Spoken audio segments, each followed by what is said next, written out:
हमारी एक और है फ्लिंट का मंकी पोकेमोन, जिसने 2 वर्ल्ड स्ट्रॉन्गेस्ट चैंपियन की नाक में दम कर दिया था। बल्कि ये ट्रेनर तो चैंपियन भी नहीं है, लेकिन फिर भी ये चैंपियन लेवल के पोकेमोन की हालत बुरी कर देता है। और दूसरी ओर है लियोन का रिलाबूम, एक गोरिल्ला पोकेमोन, जिसने डियांथा ऐसी स्ट्रॉन्गेस्ट चैंपियन की पूरी टीम को स्वाइप कर दिया था। और वर्ल्ड कंडीशन सीरीज में सबसे ज्यादा पोकेमोन को डिफीट करने का खिताब इसको मिल चुका था। तो देखते हैं इन दोनों में कौन ज्यादा पावरफुल है। वीडियो काफी इंटरेस्टिंग होने वाली है, तो वीडियो का एंड तक देखना और अपने ओपिनियन कमेंट करना कि आपके ओपिनियन से कौन ज्यादा पावरफुल है। ओपिनियन बताने से पहले इनकी पावर को अच्छे से जान लेते हैं। तो चलिए वीडियो को भी स्टार्ट करते हैं।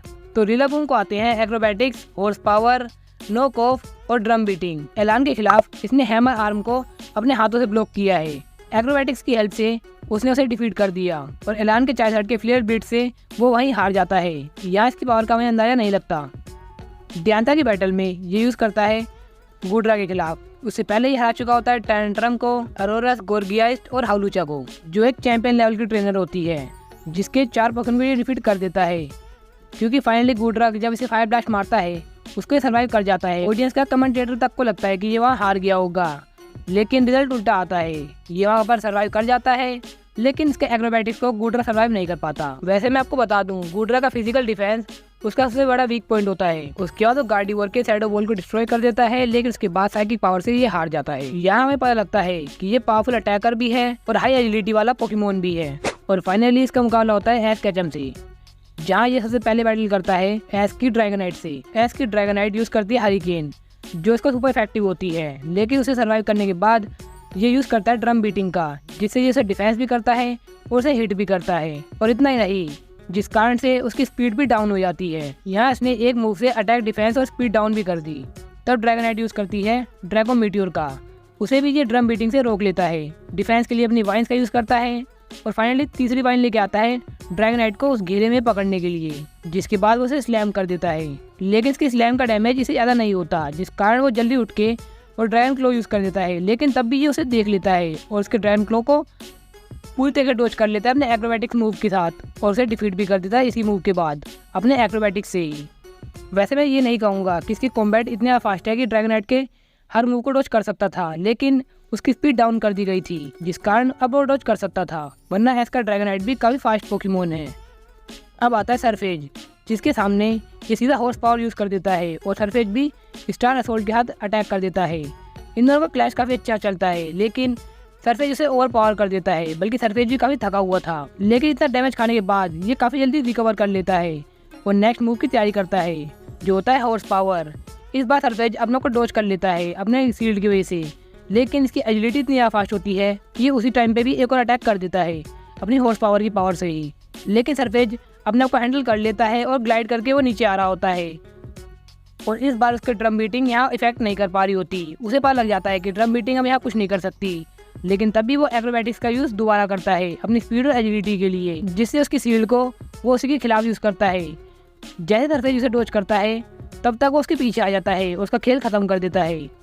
क्योंकि ये फ्लाइंग टाइप मूव है जिसे सरफेज उठ नहीं पाता। इतना डैमेज होने के बाद भी इसका थर्ड अपोनेंट होता है ड्रैकोविस, जिसके सामने ये ड्रम बीटिंग का यूज़ करता है, लेकिन ड्रैकोविस उसे जमा के तोड़ देता है, जिससे उसे शायद दर्द होता है। क्योंकि इसका रिएक्शन दर्द वाला लग रहा है या फिर फ्रस्ट्रेशन वाला, ये दोनों रिएक्शन दे रहा है। मुझे कंफ्यूजन हो रहा है कि दर्द हुआ या नहीं हुआ आइस टाइप से।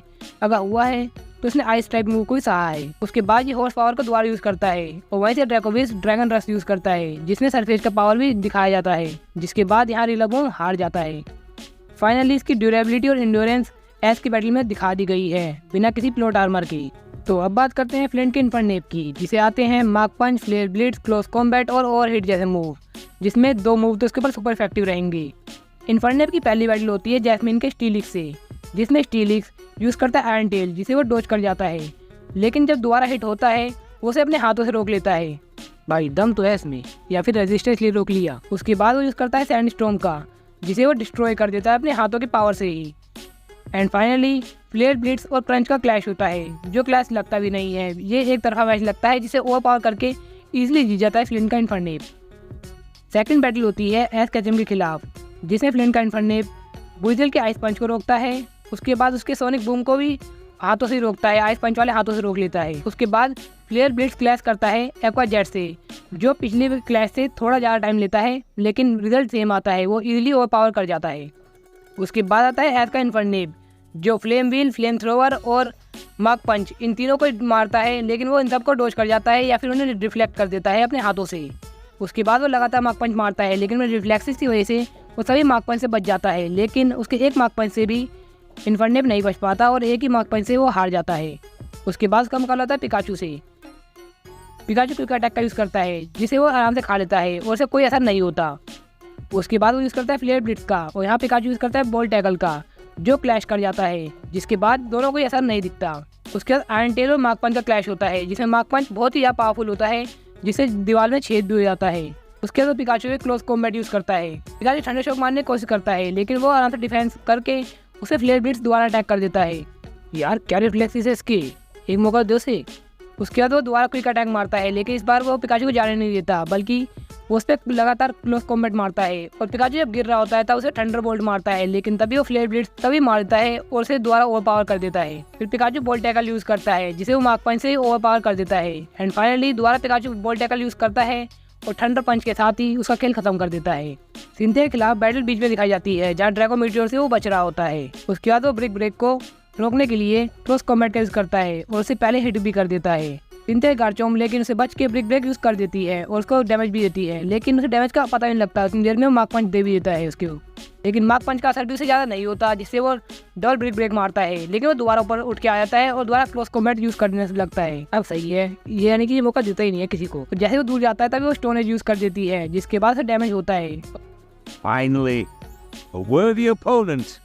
The battle will be legendary. And finally flare blades और ड्रैगन रथ का क्लैश होता है, जिसमें इन्फर्नेप हार जाता है। यहाँ इन्फर्नेप हार तो जाता है, लेकिन हमें इनकी पावर का अंदाजा बिल्कुल नहीं लग पाता, क्योंकि इन्फर्नेप ने इससे पहले सिंथिया के 2 पोकेमॉन को डिफीट कर दिया था, ऐसा बताया गया है। अगर मेरे ओपिनियन से देखा जाए तो एक तो होगा गैस्ट्रोडोन, लेकिन दूसरा तो कोई अंदाजा नहीं लगा सकता कि दूसरा पोकेमॉन कौन सा हो सकता है, लेकिन उन दोनों पोकेमॉन को इसने डिफीट कर दिया।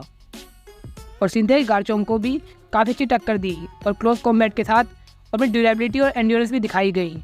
तो मुझे लगता है कि इसकी पावर भी बहुत ज़्यादा है और अभी तक इसकी पावर मिस्टीरियस है, क्योंकि इसकी फाइनल बैटल जो जर्नीस में हुई थी लियोन के खिलाफ, वो भी बैटल आधी थी, वो भी बैटल बीच में स्टार्ट हुई। हमें नहीं पता कि पहले इनके साथ क्या हुआ, इसने कितना डैमेज लिया है, हमें कोई अंदाज़ा नहीं है। हमें सिर्फ ये दिखाया गया कि फ्लेम थ्रोवर का ऐसा असर नहीं हुआ, उसके बाद इसे ड्रैगन क्लो से हरा दिया गया। लेकिन आप इसकी पावर का अंदाजा तभी लगा सकते हैं लियोन की बैटल में भी, कि इसके फ्लेयर ब्लेड से लियोन का चाइल्ड का फ्लेयर ब्लिट्स क्लैश कर जाता है, यानी कि इन दोनों की पावर फ्लेयर ब्लिट्स में इक्वल हो चुकी है। तो इसकी ड्यूरेबिलिटी और एंड्योरेंस अभी भी मिस्ट्री है, लेकिन अभी तक हमने इनकी बैटल देखी है, तो उसके बेसिस पे मैं जजमेंट देने वाला हूँ। जजमेंट बदल सकता है एनिमे सीरीज में, तो आप अपने ओपिनियन कमेंट कर देना। तो मेरे ओपिनियन से इन दोनों को ही दो मूव आते हैं जो इन दोनों के ऊपर सुपर इफेक्टिव रहने वाले हैं। प्लस रिलाबूम के बाद ड्रम बीटिंग जैसा मूव है, जो उसे अटैक डिफेंस की पावर देगा। लेकिन हमें दिखाया गया था कि फ्लेयर ब्लिट्स अगर एलान का चाइल्ड मारता है तो वो पूरी तरीके से डिस्ट्रॉय करते हुए उसको डिफीट कर देता है। तो ये नॉर्मल एलान के चाइल्ड के इक्वल तो होगा या से या पावरफुल ही होगा।